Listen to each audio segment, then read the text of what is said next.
Good evening, and welcome to the Music Pulse, a segment I fondly call MyShow. I'm Mark Farash, your host, and tonight we've got a great guest in the room with one Gordon P. Firemark, an entertainment lawyer at large here in the greater Los Angeles area, serving the entertainment industry with 20-plus years in the entertainment lawyer field, an industry professional that goes back before he even started his practice representing entertainment law with a background in theater and the arts. The man is a consummate professional, and we couldn't be happier to have him in the room with us tonight. Before we introduce him, I want to let you know that give you a little disclosure. We've hired Mr. Firemark after we built a little bit of a relationship with us to represent us on the Music Pulse platform. That's something that I've been wanting to do for a while. I recently went out to start shopping for an entertainment lawyer for the platform. The reason was pretty obvious to me. I felt we needed to make and secure a good representative with the direction we're taking with the platform, as well as wanting to add the voice to what we have going on periodically. Think about it. Everything this man represents in regards to new media and intellectual property is just what we have going on with Hangouts on Air. With what we're building with our individual shows as we forge new frontiers and create shows with our Hangouts on Air segments, we're creating intellectual property. It's what this man is all about. With what he represents with us from front to back, this man's practice in the entertainment law in general dovetail right into what we're building with our shows here on Google+. So it just made perfect sense for me that I would want to bring in a good entertainment lawyer to the platform, to have a voice that we can speak to the topic now and again, to add a voice of authority for what the Music Pulse will stand for as we build the platform. There will be much more to come, and in the following months you'll start to see what I'm talking about as soon as we slowly unveil and reveal what we're up to. So without further ado, I give you Mr. Gordon P. Firemark. Gordon, how you doing tonight, buddy? I'm great, thank you, and good night. That was a little long-winded, but you know, I get into it. Oh, that's great. It was the best introduction I've heard in a long time, man. Thank you very much. You're welcome. Yeah, I was very impressed when well, you went out on me. Oh, you got me? Yep, you're back. All right. I was real impressed when I started to shop around and look around for a good entertainment lawyer for the platform. And I had something the most impressive to me was how much of a technological geek you are, even more than I am. And that was really cool. You've got a podcast show that you do, the Entertainment Law Update, and I've been feeding that to the stream over the last couple days and getting into that because I'm really impressed by that. It's a neat thing to listen to those shows and get into that with you and your partner that you've got out of Austin. Yeah, it's pretty cool. Yeah, Tamara Bennett in Dallas, Texas. If you're in Texas and you need an entertainment lawyer, she's the place to go. So very cool. You guys make a good team. How long have you been doing that show? About 5 years. Yeah. Yeah, we start up, and, every month we get together and do a roundup of entertainment law news stories, the stuff that the courts are doing, the stuff that legislatures are doing, and just generally, you know, what folks in the business are doing. And just yesterday we had a big Supreme Court ruling in that Aereo case, you know, the Aereo technology, and so we even did a special episode just on that one. So we're having a lot of fun. Yeah, it's cool. It's real cool. The other thing you did that I just got it downloaded was your book, your podcast blog, and new media legal survival guide. So that take you a while to put that one together? I wrote that a couple of years ago. It's actually a little bit due for an update because there have been a few little changes, mostly with the way the FTC treats things around endorsements and affiliate relationships things. But yeah, I spent a few months writing it and probably not quite enough time editing it, to be honest. And yeah, it's been great. You know, that one, because so many people are podcasting as a hobby, my thinking in writing that was, look, they don't want to hire a lawyer at hundreds of dollars an hour to help them out figuring out what's legal and not for their podcast. Right. But you know, a book that's useful and can be, you know, sort of a desk reference for this stuff was really important, and I think it's not. It's exploded, the podcast area overall, and you're looking at what Google Plus is doing, this Hangouts on Air, and I kind of look at it as a evolution. It'll probably go more towards the video and in both ways, because there's a couple podcasters that are actually doing a podcast on air, and they're actually repurposing it, so they've got the podcast side of it, and then they've got the visual side of it as well. It's kind of pretty cool. So in regards to what Google Plus is going on and all the live streaming and the shows, what would you think somebody needs the most forethought in putting together intellectual property and copyright law? Well, I mean, you hit right on it. I think that we have to remember that when we're creating these shows, these podcasts, these recording, whatever it is we're putting out there to the public, we're creating media, and media is a product of intellectual property, and so thinking about how we protect ourselves against that media being taken and reused without our permission and those kinds of things is important. But also we have to be mindful of the stuff that we're bringing into the media, mashing up into our product. That stuff belongs to somebody. So right. Getting the right permissions and licenses and or knowing when we don't have to get permission and licenses is really important. And so that's sort of my role, is to help people figure that stuff out. Yeah, I think there's a lot of little things like the difference between YouTube and how they handle the copyright in that, and versus how they're handling us as people doing the hangouts on air. They're really real picky and honest as far as making sure we don't use any copyrighted material.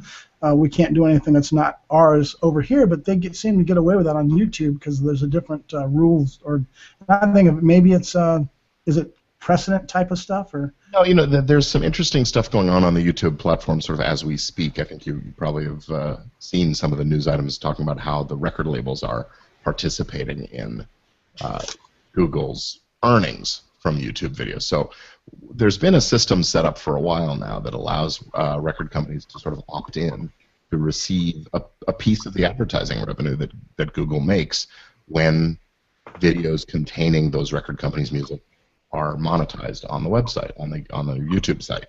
And anyway, some big changes going on there. Google's sort of forcing the record companies into a new model a little bit. Mm-hmm. But you talk about people being able to sort of get away with posting videos on YouTube with musical content in it. The truth is, they're not getting away with it. They're being allowed to do it because the record labels are participating in that revenue.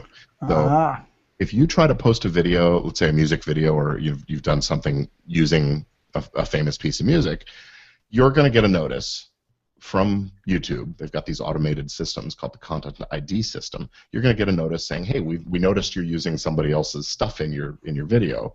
Would you like to take down the video, strip the music, the soundtrack out of it completely, or let us monetize it and share that money with the record company?" So by doing that, that's how they're kind of getting around it. Got it. And some of the record labels have just said, yeah, go ahead and use our stuff, and so Google doesn't feel like they have to screen for it. But that's the exception rather than the rule. Yeah, they've got the hearings on Capitol Hill this week. I've been reading a lot of the Billboard publications and trying to follow that a little bit. It's confusing to me because I'm just a layman at the bottom of the pile, but it seems like hopefully they'll work it out. I don't know where it's going to go. They're basically, the government's warning that if they've got to make the decision, it's not a good thing, that we better hash it out within the industry. So it's interesting. And good luck reaching any consensus there too. So. Yeah, it's going to be interesting to see how it flushes out over time. So a lot of my audience is actual singers and artists that are on the platform that are following us. What do you think is the biggest advice you have? One of the biggest things that I get into is talking to Steve Rennie and watching his show over the last couple of years, and you know who Steve is talking about what position does an artist need first? Do we need a manager? Do we need a person that's a PR person, or a lawyer first? What would you think would be the most important thing for an artist to have? I think artists need a job. Yeah. I mean, an agent, a booking agent, or a manager, someone who's going to get them the gigs, I think should be priority number one. Yeah, that would be good advice. And, as you start getting those gigs, that's where you want to make sure that either that person or somebody else on the team is tuned into the legal and business aspects of things in a way that is really looking out for you, the artist. Agents and managers are in it for a percentage of things. Many of the lawyers are also taking a percentage of the artist's earnings, but the obligations of a lawyer are a little different. The fiduciary duty that we have, we're supposed to put our clients' interests before our own, and I think most of us take it pretty seriously. So bringing in a lawyer fairly early in the process of your career, I think, is the best advice I can give. But only if it makes financial sense, and frankly, if you're not not getting gigs, it doesn't make financial sense. Yeah, it makes a lot of sense. That's why I asked the question. That was great. Oh, So some of the things you highlighted some things when I was asking some of the stuff that we could go over. Copyright law basics was one of the things that we're going to highlight maybe. Why contracts are important. Get it in writing versus a verbal. That's an interesting subject as well. Yeah. You want me to jump in on that? Sure, that's what I'm waiting for. Well, let's do the copyright basics, because that Okay. one, I think it's sort of, these are the two fundamental things that anybody in entertainment needs to be thinking about.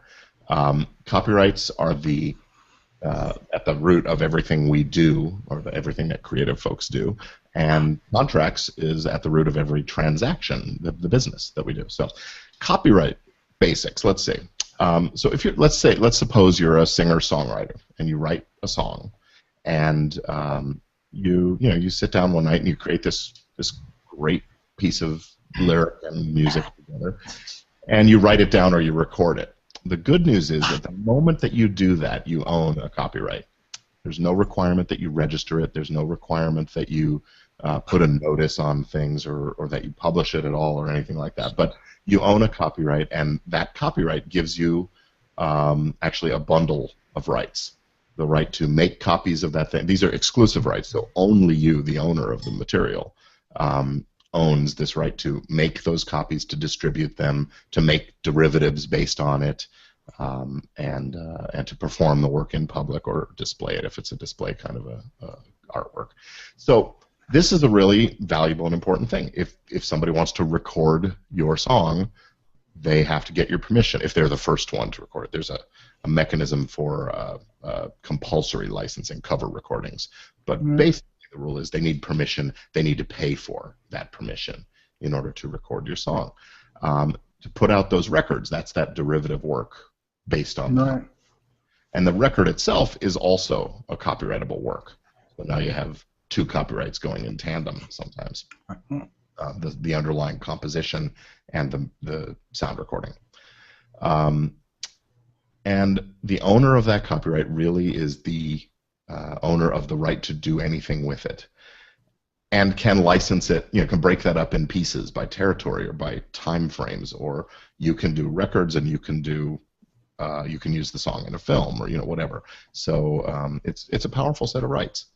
And if somebody does one of those things without the permission of the owner, that's called copyright infringement. So that's why when you or I go and make a little YouTube video of our kid dancing to Purple Rain, tonight we're going to, what is it, 1999, that was a famous case. That's why I bring that up. Little toddler dancing to 1999, and sure enough, Prince and Universal Music had a takedown notice issued and all of that. Went after him, huh? Well, and what's interesting is that woman actually won her case, saying this is fair use. It was a small amount of stuff, and it wasn't. Anyway, and fair use is one of these defenses to copyright infringement. But the point is that copyright infringement can bring on a lawsuit, or if it's on YouTube or on online user-generated content, it can bring along a DMCA takedown notice. And I guess that's a point worth talking about too, the DMCA process, real quick. If you are an owner of a copyright and your work is being used online, there's a mechanism to have it taken down by contacting whoever it is that is the agent for the website where the material is hosted. So if you go on their terms of service, you can find out who their copyright agent is, and you send them this sort of formal notice. I think they have a form you fill out. You fill this form out, and that constitutes formal notice. Hey, someone's infringing my copyright. The company then, in order to be immune from lawsuits, will take down that material right away, and then they notify the people who posted that, and that person can either contest the infringement claim or just allow it to go on. If they contest it, the material gets put back up online, and the two parties duke it out. And YouTube or whoever can say, hey, we did our job, you guys go figure out who owns this stuff. Right. And that way, these internet companies don't get sued over this, or I should say, they win the lawsuits over these kinds of things. So that's the DMCA in a nutshell. It's very cool. I was reading some of this in your book. It was interesting to me to find out where copyright came from and how it started way back so many years ago in our Constitution, even that copyright was started.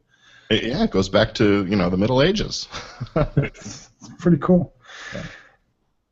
So the other one we were talking about was why contracts are important. Well, okay, so contracts are the way that you and I can structure things in relationships in a way that we can predict outcomes. So you and I make a contract agreeing to do X, Y, and Z, and I'm going to do this, and you're going to pay me that, or you're going to make an exchange. And the contract is formed the moment I make an offer and you accept it, or anybody makes an offer and it's accepted. Right. A written contract is what I was really getting at, and it's important to have written contracts for it. The major stuff that we do, so we have that evidence of what the agreement was. At its most basic, a contract is merely an agreement, and in fact, it's the paper contracts we work with are often entitled agreement. So, yeah. But if you and I just agree to something orally, there's never going to be any way to prove with any certainty what we agreed on unless we wrote it down. So it gets convoluted and get out of control. The emotions get involved with it. Collaboration agreements, the basics of this. Well, okay, so that's exactly the kind of situation I'm talking about. Two people get together to write a song together, or to record an album together, to form a band, whatever it is. In doing that, they are agreeing on some terms. Now, they may not know they're agreeing on the terms, but in the absence of any written document that says otherwise, courts are going to assume two people sitting down to write a song together are co-owners 50-50.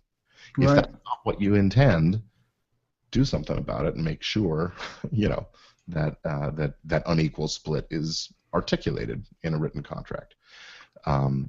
Collaboration agreement can also be thought of as the prenuptial agreement between. It's a good way of saying it. Yeah. I mean, in a very real sense, if you're writing songs or creating recordings or something, you're making babies. And when you get to the point where you're breaking up, who owns the baby? Who decides where they go to college, right? There you go. So the collaboration agreement can do a lot about articulating that. What happens if we break up? What happens to the stuff we make if we break up? All of that stuff. So that's the nature of a collaboration agreement. That sounds good. Working with managers, lawyers, and others professionals was another point we were going to hit. Where do I start? I don't know. Well, it's relevant to what I'm getting into, so it's something I like to talk about. Well, that's not really a question so much as just a broad topic to cover. So let me see if I can frame it a little bit.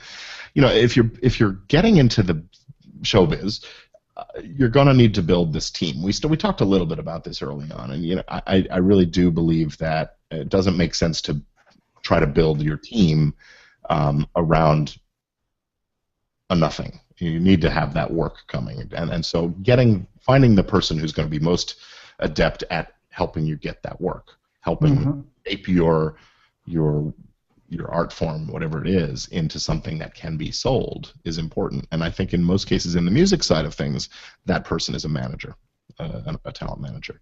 Right. Agents, historically, under California law especially, the agent is the only person who's legitimately allowed to procure employment for an artist. Yeah, I was watching one of Steve's shows, and he was talking to a lawyer friend, and they were talking about that agent. There's some kind of a clause or some kind of a situation where you can't go out and do something if you're not an agent, and the other people will get upset about it. Right. So in California and New York and Tennessee and a few other places, there's a licensing requirement in order to be a talent agent. And the definition here in California of what is a talent agent is one who procures employment for his clients. Wow. Getting you a job, getting you a contract, negotiating your deal is the province exclusively of the licensed talent agents. Now, there's a carve-out in this law for managers representing artists in record deals specifically. But let's face it, record deals aren't it's not, you don't just make a record deal anymore. You make a 360 deal that includes your publishing and your touring and your merchandising and all of those other things. And so there's some question now about whether a manager who makes a 360 deal is violating the Talent Agencies Act, getting all that other stuff into the deal. Anyway, so the talent agent is normally the job getter. The manager historically has been about shaping the career, making the strategic decisions about what's next and what's going to happen, but also just the logistical about getting you where you need to be on time, getting you out of rehab in time to make your next gig, whatever it may be. For being a little cynical.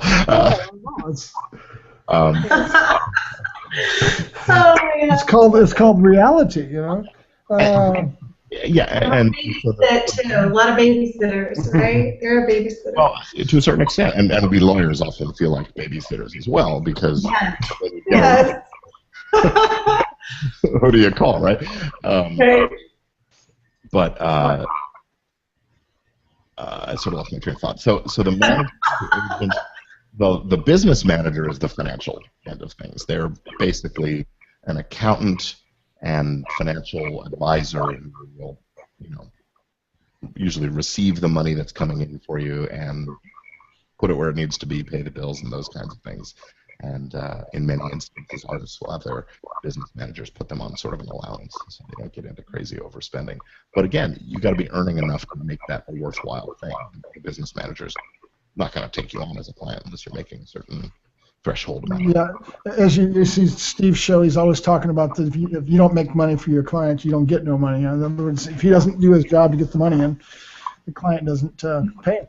That's true, but there are some clients that can't be helped, or get in their own way so much that those of us that do our jobs, it doesn't help. It doesn't do the job. So, right. So the lawyer really, to finish out the team model, the lawyer is obviously dealing with the legal, dealing with the longer range, bigger picture of things to make sure that when this contract expires, there's something left to do next or whatever. And also, to articulate, like I said, make sure the contracts are clear and provide the most protection for the artist or the company, depending on what the client is. So think of it as a team. And another model to think of this in is as like a business, like a company. I mean, let's face it, if you're going into business as an artist, you're going into business. And you are the company. You are the product, but you're also the president of the company, right? In fact, a lot of times we recommend that artists form a corporation to lend their services and to be the entity in question. So think of this as this business, and you've got to have a legal department, and you've got to have a sales manager, and that's your agent, and then you have to have an operations manager, and that's your manager. And that leaves you, the artist, to focus on research and development, creating the product, and developing it, and polishing the tools and being ready to deliver when the job comes along. So. Right. Today's day and age with the indie artists, a lot of times they're wearing all those hats, as they say. Yeah, and early that's certainly going to be the case. But as you start to have some success, you want to be thinking about planning for the longevity of things and planning for what they refer to as the scalability of things. There's only so much one person wearing all those hats can really accomplish. You want to get to the place where you built a team and the day-to-day stuff happens without your direct intervention as an artist. Right. The other one that brought to mind was the whole aspect of trying to have as much of a net in the water so that you're bringing in as much revenue source as you can from a lot of different locations. So this was how to license your music for film, video, TV, and when you don't have a publisher or a record label was one of the points that you had in our conversation. I mean, then that's again where if you have this team in place, you'll lean on them a lot to do that for you. Right. And frankly, I know that there are some very large, successful artists, singer-songwriters who choose not to do business with a separate publishing, one of the big publishing companies. They'll handle their own publishing because, they're getting enough, they're popular enough that people are coming to them for the stuff anyway, and so they just have their lawyer or their manager handle those licensing transactions. But there's a lot to be said for getting a publisher on board for you to license your music for the film industry, because that's their job. They are theoretically supposed to go out and find opportunities for your material. And your manager may or may not be good at doing that. Your agent, if you have an agent, may or may not be good at doing that in the films area specifically. So you want the publisher, and frankly, publishers are great because they're also in the business of collecting the money, figuring out who owes what and who it's owed to, and distributing that. But, that's there's a big part of the money in that area. You're right. Before we go on and introduce the folks that are down here in our film stream that we brought into the show with us, you have a lot of services that you offer to folks in the industry, and I'm finding that out as I dig into it. And one of the things that we're going to be doing soon was helping me towards development in the business end of things. Why don't you talk about some of the services you offer your clients? Well, the nature of being an entertainment lawyer is a little different from being a personal injury attorney or a medical malpractice or even just a corporate attorney in other areas. I am involved with creative people who often are not great at articulating their business plan and sort of drawing up that roadmap of where they're going and so on. So one of the services that I offer is a sort of strategic consultation kind of a model where I'm not actually doing legal work. I'm not drawing up contracts. I'm not negotiating. Right. And I'm not going to court necessarily, but I'm giving advice. It's what lawyers do. A counselor is a phrase that is used about lawyers. So I'm counseling them, and sort of what I try to do is draw the client out about what their goals are, and then to sort of help them see what the path to achieving those goals is. Sort of coaching almost. But as a lawyer, of course, it's slanted toward the legal aspects of things. Yeah. When you have a hammer, everything's a nail, right? So. Got it. All right, with that, let's go ahead and introduce some of these guys down at the bottom of our film store. We've got a couple folks that have been in the room before. Let me unmute Mr. Jami Al Imran. Jami, how are you doing tonight, buddy? I'm doing well. How are you? We're doing good. I thought of you when yes, we can. So. There we go. I can see you. We can hear you. Okay, good. I thought of you when we were going to do this show because of how well you're doing with your career and where you're going and everything. And so I thought maybe you could get some questions in and ask this gentleman something that might be heavy on your mind. I don't know if you have any questions for him. I missed the beginning of what you said. There was a lot of lag. I was just trying to give a lead-in for you to go ahead and maybe if you had any questions for Mr. Firemark at all with what you've got going on. You're working on your second album right now, or an album right now, aren't you? I'm kind of in between. I'm finishing up writing for my third record, but I'm about to hit the road in about 2 weeks. I'm starting my summer tour, so a little bit different, but there's a lot of things in motion at this point. Very cool. Did you get a video put together to use as promo for that, or any of the YouTube stuff? Did you recently do Yeah, we're actually doing a little bit of filming over the weekend to put together another sizzle reel, and that'll be off and running at some point this summer.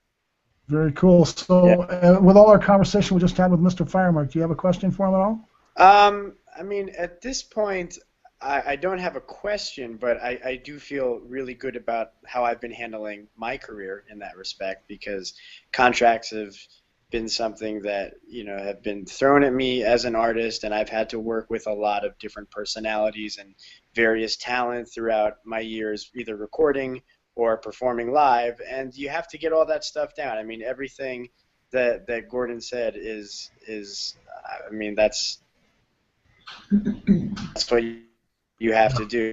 You wish it was as simple as just getting together and being able to just play and do it, but there's ego, there are other issues at hand with whoever you might be working with, and you just gotta remember that it is a business besides an art form. And I've certainly had my fair share of moments where if I did not cover my bases, it would have been a very ugly situation. Very cool.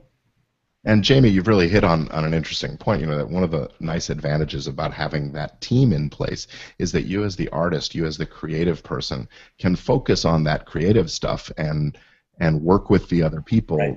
that you may be engaged in a sort of difficult negotiation with. But if both sides have representatives, they're the ones duking it out while you and the Right. partner are creating great art. And if you're also handling that negotiation yourself and having to switch modes and play hardball with each other, it's not good for the creative relationship, is it? No, it's not, because I mean, it always gets awkward once you start talking green. Once you start getting into all that stuff, and it's like, oh, I want to be buddies, but we also have to work together, and we're all kind of our own small business. So, there are a lot of people that just can't separate that, and that's when it gets really dicey. And if you can keep personal and business separate, then that's great. But in some cases, especially if you're breaking into things, it's really hard to do it, because music's fun. I mean, all you ever hear about, and I know there's a meme going around from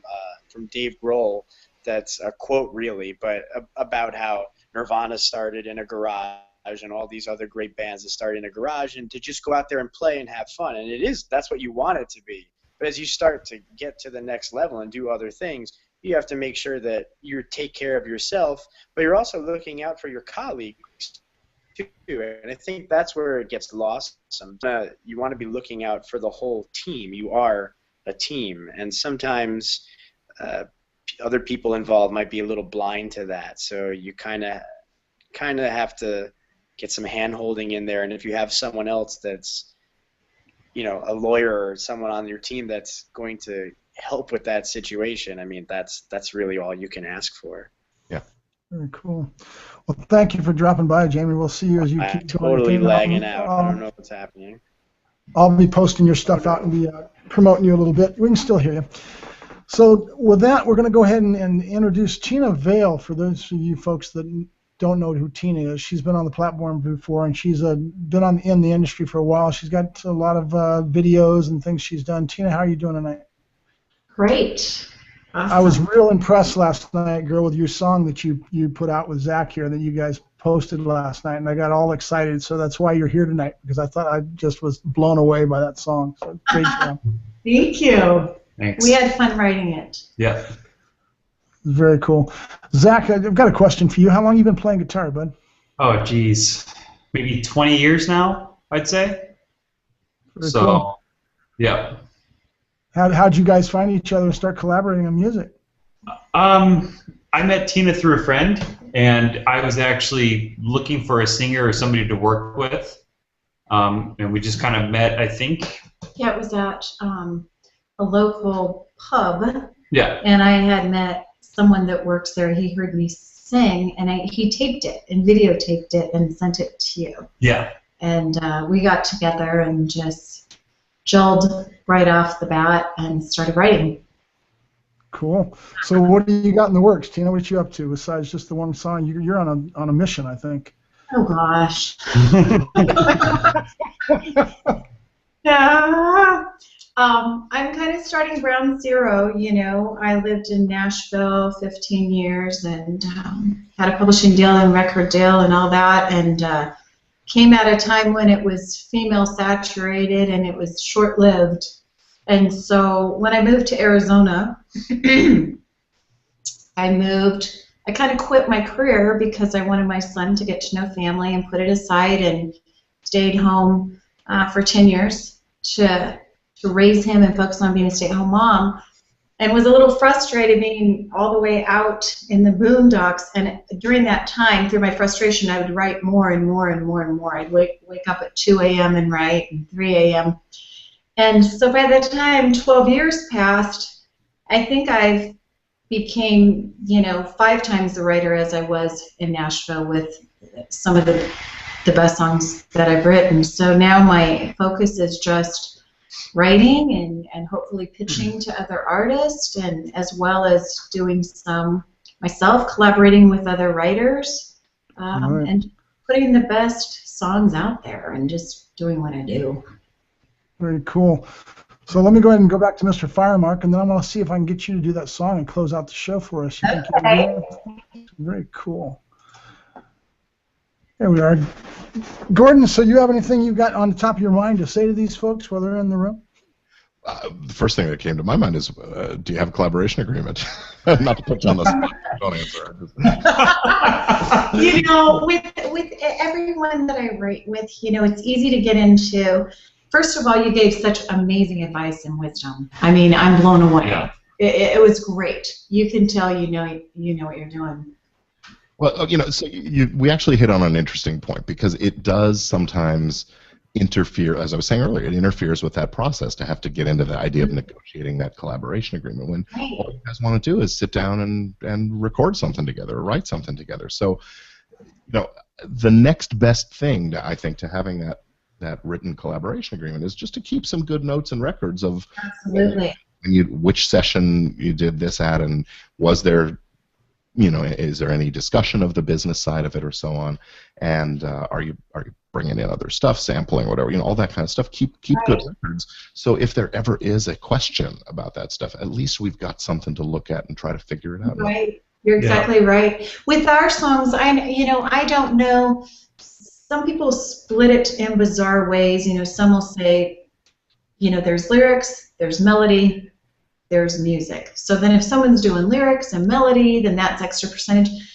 You know what? If I'm going into a song and say I do the lyrics and the melody, or Zach, you know, does the music, I just feel like it's 50-50.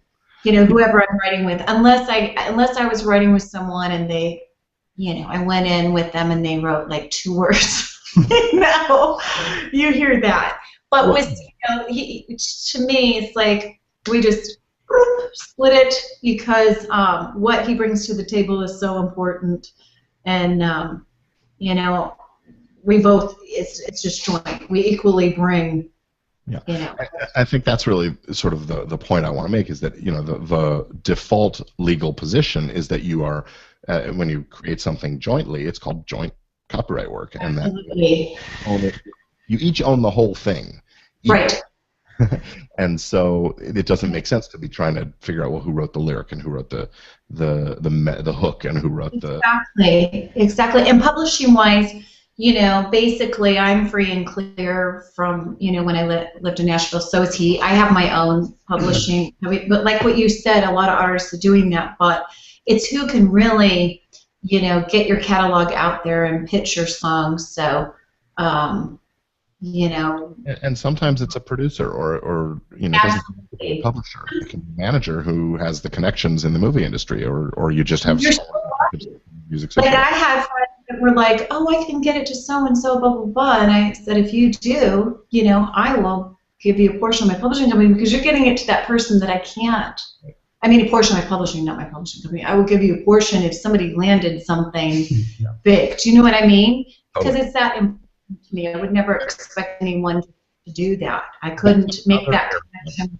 Yeah, that's another area where I would say, you know, it's great. I mean, that you want to compensate the folks that help you along the way, but I do think caution is an important factor there, because...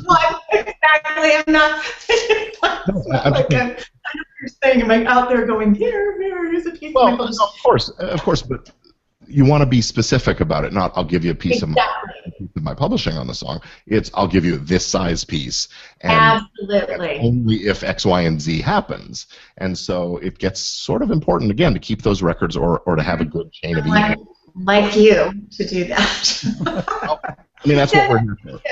And it might not have occurred to you that, you know, you need to be that specific and detailed about things. Absolutely. Absolutely. So they don't come back and go, well, you gave me 50% or blah, blah, blah. Yeah. 50% because I made an introduction. I gave you someone's phone number. Right. No. Yeah.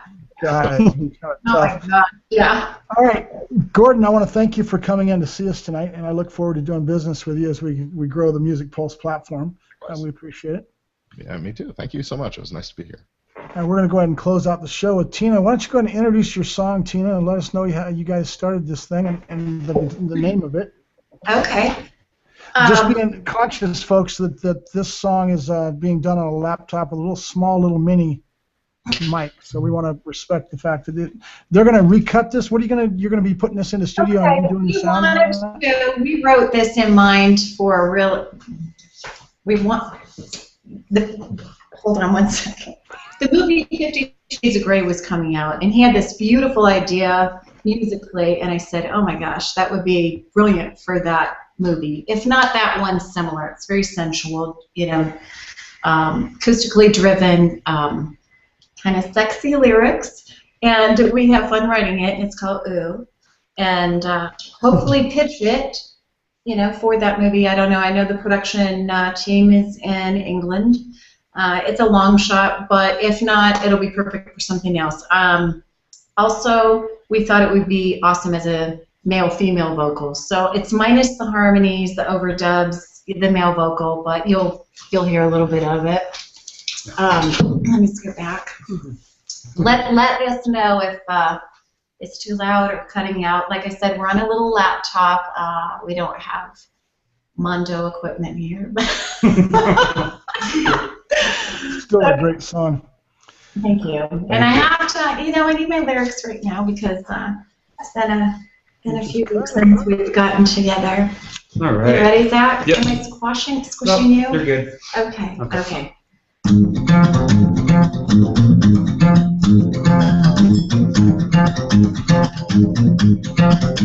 Come over here, give you what you want. Tell me what you like. My hands are hot. Gonna feel the heat. Gonna make you sweat. Baby, this dance ain't over yet. Gonna make you in my ear, you wanna hear, gonna make you baby slow, come on, let's go.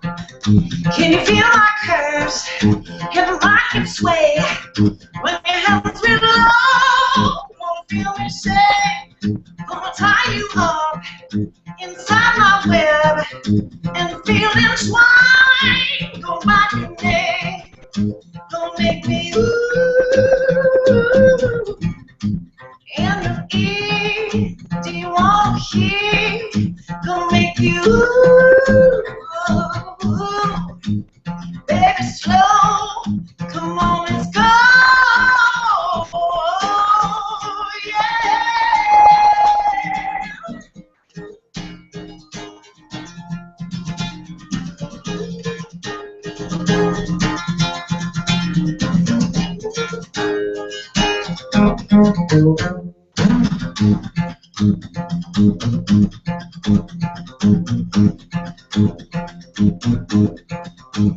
Take my dress inside your hands and rip it off. Show me you're a man. Tell me low, shadows on the wall. Pull my head down, gonna make it fall, gonna make you and you won't hear, gonna make me baby slow, come on, let's go. Oh, yeah.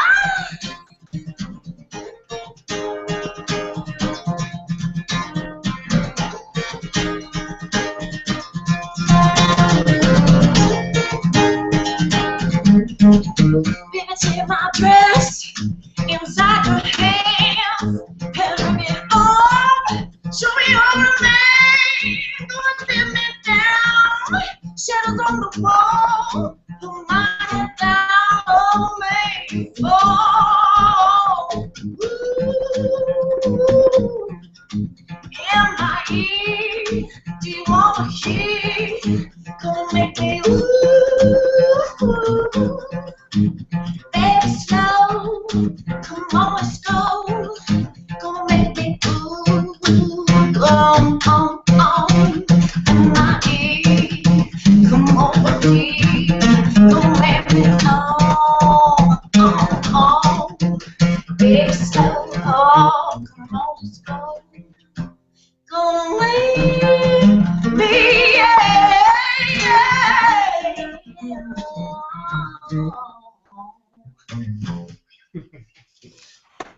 Yay! The crowd goes wild. I'll be sure to repost the one that you did, that you put on the stream last night, and let everybody hear it a little bit better quality. And then we're going to be hearing it again, I'm sure, as you guys cut that and bring it up into market. So that's pretty cool. Great job, you guys. Zach, it was good to meet you tonight, buddy. Good to meet you guys. Yeah, nice Thank to you. meet you too. Thank you, Gordon. Very cool. All right, we're going to go ahead and sign off, everybody. I thank you for dropping by and seeing us, and we'll catch you the next time on my show. This is Mark Farashi signing off, and you guys have a good night. Bye-bye. Hey, everybody.